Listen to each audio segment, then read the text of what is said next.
온토스의 찬양팀 참 잘하죠. 할렐루야. 저 아멘 좀 크게 하십시오. 할렐루야. 예, 오늘 온토스에 오신 여러분 환영하고요. 또 기도 맡으신 권사님도 감사하고, 하나님께서 또 우리에게 특별한 은혜를 주실 때 사순절에 신령한 복으로 채우시고 또 그리스도의 은혜로 함께 하실 줄로 믿습니다. 예, 사순절 묵상집에 나와 있는 성경의 순서를 따라서 오늘 또 함께 말씀을 좀 보고자 합니다. 에베소 3장 1절 이하의 말씀인데요.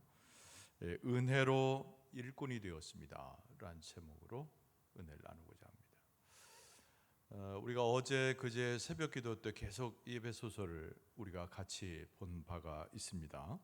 예, 특별히 그 2장에서 많이 강조되었던 두 가지의 것들에 대한 하나님의 말씀이 있어요. 여러분, 첫 번째는 뭐냐면 복음이 우리에게 무엇인가. 우리가 영적으로 죽은 사람이었지만 복음을 통해서 새로운 생명을 얻고 하나님의 백성으로 회복되고 예수 그리스도의 제자가 되었다. 두 번째는 이제 교회의 시대가 그리스도의 은혜 가운데 열려지면서 모든 만물을 연합하여 통합하시는 그 하나님의 은혜가 교회에 나타났다라고 하는 것이 에베소 2장에 강조된 부분입니다. 갈라졌던 것들, 해파되고 흐트러졌던 것들이 하나로 모여지는 성령의 역사죠. 그래서 교회가 굉장히 강조된 2장의 본문의 말씀을 우리가 본 적이 있습니다. 오늘 이 본문의 말씀을 대하면서 한 가지 질문을 또 우리 스스로에게, 옆에 있는 우리 함께하는 예배자에게 또 우리가 허락할 수가 있는데요. 교회를 운행하시는 분은 여호와 하나님이시고 예수 그리스도가 교회의 머리가 되십니다. 근데 하나님의 크신 일들을 교회가 이끌어가는데 나도 과연 교회 가운데 포함된 사람인가? 하나님의 크신 일에 동참하는 사람인가? 이런 질문을 하는 거죠. 내 개인의 역사가 아니고 하나님께서 온 우주 만물을 통합하는 과정에 교회를 사용하시는데 내가 그 교회의 일원으로 하나님의 그 역사에 참여하는 사람인가? 이 질문입니다. 하나님이 선택하는 사람들 보면, 특별히 예수께서 제자로 삼는 사람들 보면 굉장히 의외의 사람들이 많죠. 우리가 복음서에도 예수님의 12 제자들의 면면이 그렇습니다. 오늘 본문의 말씀에 사도 바울이 에베소 교회에 편지하면서 나도 그렇게 하나님 앞에 훌륭한 사람이거나 적격한 사람이 아니었다고 하는 것을 고백하면서 오늘 본문의 말씀을 시작합니다. 나의 신분은 갇힌 자 되었다는 거죠. 오늘 1절 말씀은 이렇게 시작합니다. 이러므로 그리스도 예수의 일로 너 이방인을 위하여 갇힌 자 된 나 바울이 말하거니와 그랬습니다. 사도 바울의 과거의 명성이나 그가 가지고 있었던 삶의 틀을 이야기하는 것이 아니고 현재 자기 모습은 갇힌 자라는 거죠. 로마의 감옥에 들어가기 전에 소위 말하는 가택연금이 되고 있었던 상황이 사도 바울의 형편이었습니다. 감옥 들어갈 것을 준비하는 거예요. 자유가 없습니다. 갇힌 자와 같은 것이죠. 만약에 많은 사람들이 사도 바울을 이렇게 봤다면 어떤 생각을 했을까요? 그냥 죄수죠. 그것도 아주 평범한 죄수. 로마에서 수없이 보게 되는 죄수. 그 중에 한 사람이 바울이에요. 우리가 지금 사도 바울의 위대함, 사도 바울의 복음 증거할 때 나타난 하나님의 역사를 계속 떠올리지만, 그러나 갇힌 자 된 사도 바울의 모습은 초라하기에 이를 데가 없습니다. 묶인 자이기 때문에 자유도 없고 다른 사람들에게 명성을 자랑할 만한 어떤 환경도 되지 못한다는 것이죠. 그럼에도 불구하고 사도 바울이 갇힌 자 되었지만 그의 시선은 어디에 이르고 있는가? 하나님의 위대한 역사에 자기의 시선이 머물고 있다는 거죠. 나는 갇힌 자예요. 아무것도 아닌 존재죠. 감옥에 들어가게 되고 형벌로 다스려질 처지에 있는 사람이에요. 그런데 사도 바울의 눈은 열려져서 무엇을 보냐면 하나님의 크신 일을 보는 겁니다. 그리고 하나님께서 나를 부르셨다는 고백이 사도 바울의 입술 가운데 이어지게 되죠. 2절 말씀에 보면 너희를 위하여 내게 주신 하나님의 그 큰 그 은혜의 경륜을 너희가 들었을 터이라. 이 표현은 내가 갇힌 자 되고 나는 아무것도 아닌 자가 되고 현재의 삶은 무익한 자처럼 보이지만 내게 주신 하나님의 그 은혜가 너무 커서 나는 그 은혜의 통로를 통해서 하나님의 역사를 보고 너희들 또한 나를 그렇게 여기는구나 라고 하는 것이 사도 바울의 표현입니다. 하나님이 일꾼이 되었다는 거죠. 갇힌 자인데 나는 삶은 별 볼 일 없는데 연약한 자인데 하나님께서 부르신 일꾼이 되었는데 하나님의 은혜로 되었다. 이것을 사도 바울이 제일 먼저 고백하고 있습니다. 그래서 1절 말씀을 다시 봐도 그래요. 그리스도 예수의 일로 이렇게 시작되지 않습니까? 그리스도 예수의 일로 뒷부분에 갇힌 자 된 나 바울이라는 뜻입니다. 이 갇힌 자라고 하는 말이 계속 강조되지 않습니까? 여러분 그 당시에서 최고의 권력은 로마의 황제이죠. 로마의 황제를 뭐라고 부릅니까? 시저, 가이사라고 불러요. 성경에는 가이사라고 발음되어 있습니다. 가이사의 포로가 된 것이죠. 그러나 사도 바울이 보았던 것은 나는 포로가 되어도 가이사의 포로가 아니라 예수 그리스도의 포로가 되었다는 거예요. 여러분 그 당시에서 네로 황제가 다스리던 시대였습니다. 네로는 포악하기 짝이 없고 많은 사람들이 그 앞에 가서 벌벌 떨 만큼 그의 권력과 통치는 엄청난 것이었어요. 그러나 사도 바울의 눈에는 네로가 보이지 않습니다. 모든 세계를 통치하시는 이는 오직 여호와 하나님이시다. 예수 그리스도께서 이 땅에 하나님으로 오시고 종된 자에 오셔서 우리를 다스리는 분이다. 그래서 이 사도 바울의 표현대로 그리스도 예수의 일로 갇힌 자 된 자 나 바울이지만 하나님의 크신 일을 본다고 하는 것이죠. 그래서 7절 말씀에 뭐라고 말합니까? 이 복음을 위하여 그의 능력이 역사하는 대로라고 하는 표현을 사용합니다. 근데 그 뒷부분에 보면은 은혜의 선물을 따라 내가 일꾼이 되었다고 또 쓰고 있어요. 계속되는 일꾼의 이야기입니다. 그러니까 하나님의 은혜의 선물을 따라 내가 일꾼이 되었다. 여러분 우리가 주 안에서 어떤 일을 도모할 때 우리의 사명을 감당한다고 할 때 우리가 착각하는 것이 있어요. 그것이 뭐냐면 내가 하나님 앞에 어떤 일을 하는 존재로 착각하는 겁니다. 내가 뭔가 시간을 모으고 재물을 모으고 내가 가지고 있는 재능을 모아서 하나님께 뭔가를 제공한다라고 하는 착각을 하는 거예요. 하나님이 나를 부르셨을 때 내가 능력이 있기 때문에 내가 많은 것을 가졌기 때문에 무언가를 이룰 수 있기 때문에 하나님이 나를 부르신 것처럼 내가 가지고 있는 재능과 재물과 많은 것으로 뭔가 하나님 앞에 공헌하는 것으로 착각하는 겁니다. 여러분 그렇지 않아요. 여러분 사도 바울은 여기서 말 가운데 우리에게 가르쳐 주기를 하나님의 은혜의 선물을 따라 전적으로 하나님의 은혜의 선물을 따라서 내가 일꾼이 되었다라는 거죠. 그러니까 하나님께서 나를 부르시고 내게 일을 맡기시고 또 나를 일꾼 삼으셔서 하나님의 역사를 내게 보이시고 가르치시고 행하게 하셨다는 겁니다. 사도 바울의 인식은 현재 나는 갇힌 자예요. 나는 아무것도 아니에요. 능력이 없어요. 그리고 내 스스로 할 수 있는 일이 거의 없는 거죠. 그런데 내가 하나님의 일꾼으로 서게 된 것은 내가 하나님 앞에 뭘 드릴 수 있기 때문이 아니고 내가 하나님 앞에서 무엇을 행할 수 있기 때문이 아니고 내가 어떤 능력을 가지고 있기 때문이 아니고 하나님의 전적인 은혜를 통해서 일꾼이 되었다. 그래서 오늘 본문의 말씀은 자기를 계속 갇힌 자 된 나 바울, 아무것도 없는 무기력한 자 나 바울, 이것을 강조하는 겁니다. 그러면서 사도 바울은 무엇을 이야기하죠? 계속 은혜의 이야기를 반복하고 있습니다. 오늘 본문의 말씀 8절 중반절에도 이 은혜를 주신 것은 이런 뜻이에요. 이 은혜를 내게 주신 것은 예수 그리스도께서 행하셨던 그 복음의 역사를 우리가 계속 이어가기 위해서 하나님께서 우리를 부르시는데 가장 중요한 것은 하나님의 은혜를 더하셔야 우리가 그 사명을 이어갈 수 있다고 하는 겁니다. 이 말씀을 대하면서 우리는 무엇을 합니까? 내가 예수 믿어서 삶이 변화되어서 그리스도를 쫓는 그리스도의 일꾼이 되었는데 내 힘과 내 능력과 하나님께 드릴 수 있는 뭐가 있어서 일꾼 된 것이 아니고 하나님의 전적인 은혜를 통해서 나는 그냥 갇힌 자 된 것처럼 아무것도 아닌데 하나님께서 나를 사용하시는 도구로 하나님께서 나를 부르셨다는 고백이 우리에게 필요한 겁니다. 겸손해져야 되는 거죠.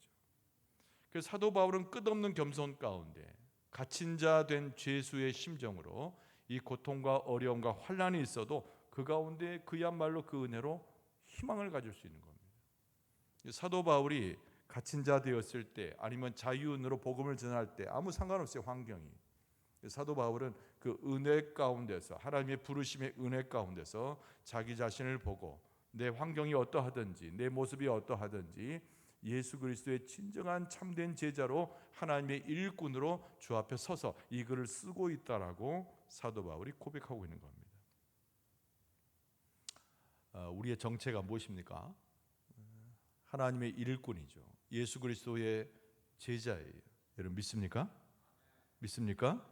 근데 여러분, 우리의 능력이 있어서 하나님이 우리 부르신 게 아니라는 거예요. 지금 갇힌 자 되어서 로마의 감옥에 들어가는 사도 바울과 별반 다르지 않는 모습이 우리의 모습이라는 겁니다. 내 것을 자랑할 이유가 없어요. 내 모습 속에서 하나님이 나를 부르신 근거를 찾을 이유가 없는 겁니다. 예수 그리스도께서 나의 모습을 보시고 나를 어여삐 보시고 대단하다 여기셔서 나를 부르신 것이 아니라는 거예요. 그래서 여기서 강조되는 것은 예수 그리스도의 전적인 은혜, 하나님이 나를 그럼에도 불구하고 부르셨다고 하는 것을 기억할 필요가 있습니다. 오늘 본문의 말씀은 교회를 강조하고 있는데요. 교회를 강조하고 있는데 하나님께서 교회의 일원이 되게 한 하나님의 성도의 자격도 이와 같음을 강조하고 있습니다. 평범한 사람들을 부른 거예요. 예수님의 제자들의 면면이 그러했던 것처럼 사도 바울이 자기 자신을 지금 감옥에 갇힌 자로 표현하는 것처럼 아주 평범하면서도 별별로 없는 자들이 교회의 일원이 되었다는 거죠. 여러분을 보면서 좀 신뢰되는 얘기를 했는가요? 여러분 대단한 분들인데 내가 별볼로 없는 사람들이 교회에 모인다고 했으니까 제가 별볼로 없고 여러분들은 대단한 분들인 줄로 믿습니다. 한번 그 타임에 아멘을 하니까 어색해. 우리 조동현 성도님 대단한 분이에요. 할렐루야. 그러니까 여러분 우리의 모습이 평범해요. 별별 없어요. 뭐 세상적인 의미보다는 하나님 앞에 섰을 때 그렇다는 겁니다. 그런데 평범한 사람들을 사용하시는데 하나님께서 하시는 일은 아주 비범한 일이에요. 하나님께서 하신 일은 세상의 그것과 비교할 수 없는 엄청난 능력과 하나님의 권세를 드러내는 겁니다. 그래서 교회라고 하는 것은 우리가 생각한 것 이외보다 훨씬 더 하나님의 역사를 펼치는 곳이 교회인데 교회를 통해서 하나님께서 위대한 목적을 이루어 가신다는 말씀이죠. 오늘 본문의 말씀 10절에 보면은 이는 이제 교회로 말미암아 하늘에 있는 통치자들과 권세들에게 하나님의 각종 지혜를 알게 하려 하심이니 곧 영원부터 우리 주 그리스도 예수 안에서 예정하신 뜻대로 하신 것이라. 할렐루야. 그러니까 우리는 별 볼 일 없어요. 우리는 별 볼 일 있다고 고백해서도 안 됩니다. 우리는 무가치한 사람이에요. 옥에 갇혀 있는 사도 바울의 고백처럼 우리는 아무것도 할 수 있는 그런 능력의 사람이 아니란 말이에요. 그럼에도 불구하고 우리를 모이게 하셔서 교회 일원이 되게 하시고 교회 공동체를 만들어 가시는데 그곳에 하나님의 역사가 나타납니다. 근데 10절 말씀에 뭐라고 돼 있다고요? 하늘에 있는 통치자들과 권세들에게 하나님의 각종 지혜를 알게 하려 하심이니 그랬어요. 그러니까 이 세상에 많은 권력을 가진 사람들, 이 세상 가운데 지혜 있다고 말하는 사람들, 이 세상 가운데 스스로 살아갈 수 있다고 교만에 빠져 있는 사람들에게조차도 하나님이 위대한 일을 행하시는데 아무것도 아닌 존재고 미련한 존재고 옥에 갇힌 자처럼 자유하지 못한 우리들을 통해서 하나님께서 그 역사를 이루어 가시니 이것이 하나님의 은혜고 하나님의 권세다. 이것을 사도 바울이 강조하고 있습니다. 여러분 교회 일원이 되었을 때 어떤 일이 일어납니까? 영적으로 죽은 자들이 예수 그리스도의 이름으로 새 생명을 얻게 되는 줄로 믿습니다. 원수였던 사람들이 교회 안에 들어오면 친구가 되고 가족이 되는 거예요. 세상 어느 공동체에서 어느 곳에서 이런 것들을 볼 수가 있습니까? 여러분 사탄이 쾌재를 부르고 좋아했던 순간이 있었습니다. 여러분, 그때가 언제입니까? 예수님께서 십자가에 달려서 죽으실 때 그 상황이었어요. 사탄은 마음 가운데 승리를 확신하면서 얼마나 기뻐했는지 모릅니다. 그러나 3일이 지난 다음에 예수님께서는 생명의 부활로 다시 사신 줄로 믿습니다. 이것에 대한 큰 감격을 제자들이 첫 번째로 경험하게 되는데, 여러분, 우리가 베드로의 그 위대한 삶의 변화를 잘 알고 있어요. 여러분, 베드로가 부활하신 예수 그리스도를 만나고 확신을 얻게 되고 주의 말씀이 생각나고 성령의 이끌림 받아서 초대 교회의 대단한 사도가 됩니다. 그리고 베드로가 나가서 설교를 하는데 수천 명의 사람들이 일어나서 감동을 얻고 예수 그리스도를 고백하는 가운데 교회로 들어오게 되는 거예요. 베드로는 별볼로 없는 사람입니다. 베드로가 어부였기 때문에 별별로 없는 사람이라기보다는 예수 그리스도를 부인했던 사람이고 도망쳤던 사람이고 공포와 그리고 마음에 눌려진 그런 상황 가운데서 벌벌 떨었던 사람이 베드로 아닙니까? 그러나 성령의 역사를 통해서 예수 그리스도 앞에 무릎을 꿇고 초대교회 사도로 나가게 됐을 때 그의 설교와 전하는 복음과 진리는 세상을 이길 만한 하나님의 능력이 되었다는 거죠. 수많은 사람들이 교회로 몰려들었어요. 여러분, 교회가 무엇하는 곳입니까?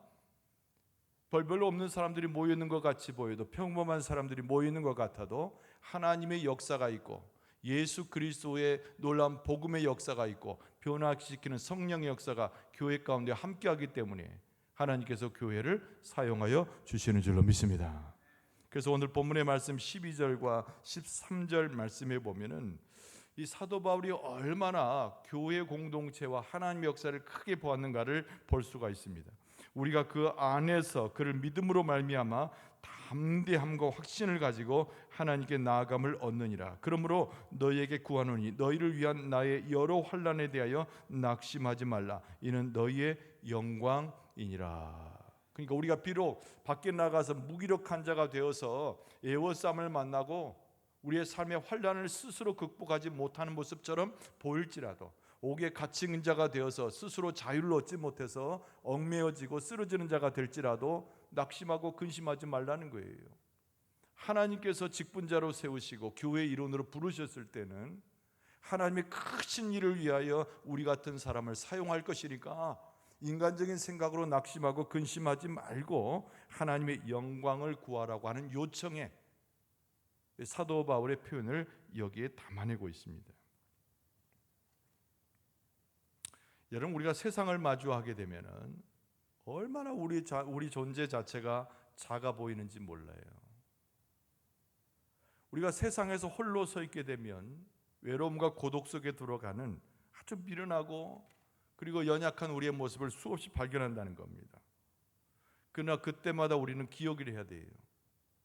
내 개인으로는 약한 존재고 아무것도 아니고 사람들에게 추앙받을 만한 내용이 하나도 없지만 우리는 예수 그리스도 안에서 부름을 받고 하나님의 크신 역사를 이루어가는 곳에 내가 그 안에 포함된 하나님의 백성이다. 할렐루야. 하나님은 위대하셔요. 여러분, 우리는 별 볼 일 없습니다. 우리는 아무것도 할 수 없습니다. 그럼에도 불구하고 하나님이 위대하고 하나님은 모든 권세를 가지신 분인데 이 영적인 대조가 우리가 볼 때는 어마어마한 차이인데 이것이 어우러져서 하나님의 엄청난 역사를 일으킨다는 거죠. 그러니까 교회의 일원은 한 사람 한 사람 볼 때 별 볼 일 없고 드러낼 것 없고 지혜롭지 못하고 능력이 없으나 하나님께서 교회를 만지시고 그의 역사 가운데 함께 할 때 하나님께서 사용하시는 위대한 교회의 역사를 이루어서 하나님의 권세가 교회 가운데 나타난다는 거예요. 할렐루야. 그러니까 여러분, 우리 교회라고 하는 것이 인격적인 것인가요? 그냥 교회는 교회대로 하나님 앞에 모이는 모임체예요.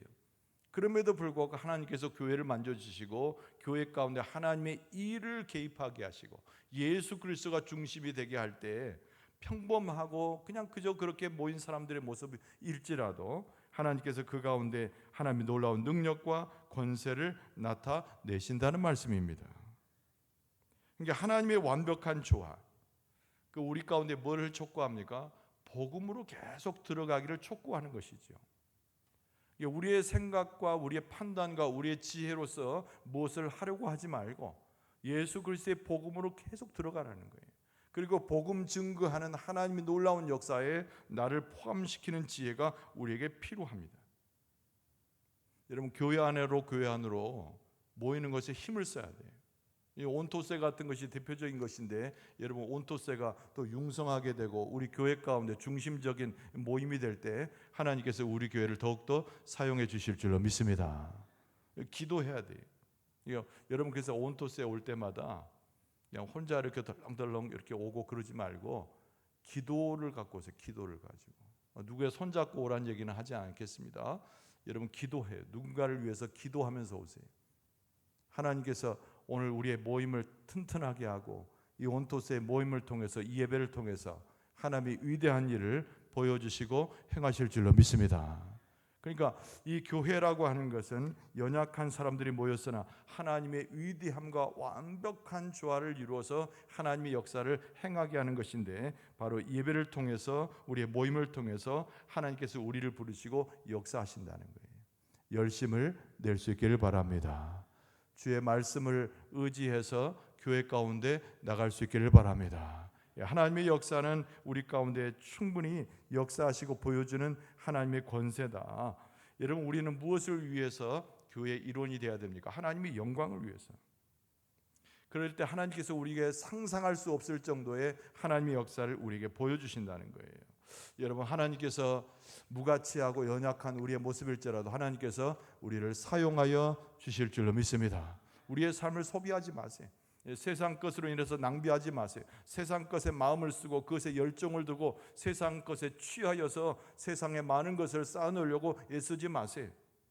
우리가 가장 관심해야 될 것은 하나님의 교회에 대한 관심이고 예수 그리스도에 대한 관심이고, 하나님께서 이루신 큰 일이 우리의 관심이 되고 우리의 참여하는 삶의 내용이 되어야 됩니다. 오늘 사도 바울의 이 말씀을 우리는 잘 기억해서, 그는 갇힌 자 되었다고 스스로를 고백하고 예수 그리스도를 높이고 하나님의 역사의 위대하심을 우리에게 증거하고 있어요. 우리의 입술도 겸손해지고 우리도 하나님의 일에 동참함으로 영적인 긍지를 가지고 하나님을 찬송하면서 그리스도의 이름으로 나갈 수 있기를 바랍니다. 하나님의 권세를 의지하길 바랍니다. 교회를 향하신 하나님의 뜻을 우리의 심령 가운데 새길 수 있기를 바랍니다. 다시 한번 세워져서 아무것도 아닌 자 같으나, 무명한 자 같으나, 연약한 자 같으나 하나님의 위대한 역사를 이루어갈 수 있는 여러분과 저의 모습 되어줄 수 있기를 주의 이름으로 축원합니다.